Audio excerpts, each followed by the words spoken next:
Hello everyone. This is an upgrade video of my PC. I moved from a Ryzen 5 3600 to the Ryzen 9 9900X. The upgrade was done back in December 2024, and today I am sharing the full build with you. Enjoy the process, and we'll dive deeper into performance in the benchmarks section.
Let's jump into the benchmarks now. I know, this isn't a direct apples to apples comparison since these CPUs are from very different tiers. But hey, I had both CPUs on hand, so I went ahead and tested them anyway. Feel free to pause the video at any point if you want to look closely at the results. Here's a quick look at the hardware specs. The Ryzen 5 3600 runs on AM4 with DDR4, while the Ryzen 9 9900X steps up to AM5 with DDR5 and double the cores, 12 versus 6.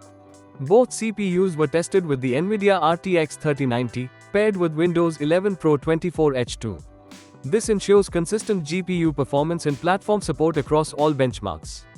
First up is the AIDA 64 cache and memory benchmark. The DDR5 speed gains over DDR4 are unreal. Please ignore the missing CPU details on the right. This is an old program version which is not able to read latest hardware details correctly.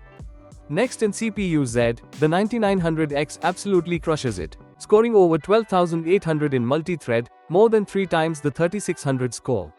Even in single-thread performance, the 9900X leads with 856 points versus 474 on the 3600. In Y-Cruncher test, the 9900X finishes the calculation in just 69 seconds, while the 3600 takes a massive 395 seconds. The 9900X also hits higher peak power at 144 watts, but maintains lower temperatures overall. Despite slightly lower sustained clocks, its architectural advantage delivers a huge performance win. In Cinebench 2024, the 9900X flexes its power, scoring 1778 in multi-core, over 3 times the 3600. Single-core gains are just as impressive, with 137 points versus only 72 on the 3600.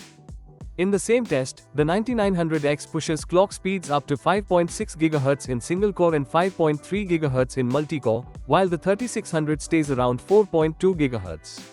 The 9900X draws up to 162 watts in multi-core, compared to just 80 watts on the 3600. Temperatures are also warmer, peaking at 82 degrees Celsius, but still within safe limits. In 3D Mark, the 9900X pulls ahead with a 25% lead in the CPU heavy time spy test.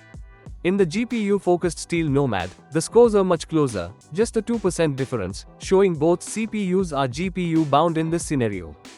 During 3D Mark runs, the 9900X reaches core clocks up to 5.4 GHz, while the 3600 caps out near 4.1 GHz. That extra frequency comes at a cost. Temperatures on the 9900X spike past 90 degrees Celsius in Time Spy and 94 degrees Celsius in Steel Nomad. Power draw is also much higher, peaking around 154 watts, nearly 4 times more than the 3600. In the 7-zip benchmark, the 9900X absolutely dominates, offering over 3 times the performance of the 3600 in both compression and decompression tasks. This makes it a powerhouse for file-heavy workflows. In Blender's BMW 27 render test, the 9900X completes the task in just 72 seconds, while the 3600 takes a much longer 250 seconds, over 3 times slower. For the superposition benchmark, I've used the Extreme preset at 1440p, with high textures and all effects enabled under DirectX. At 1440p Extreme, both CPUs perform similarly. The 9900X scores 7534, while the 3600 gets 7445.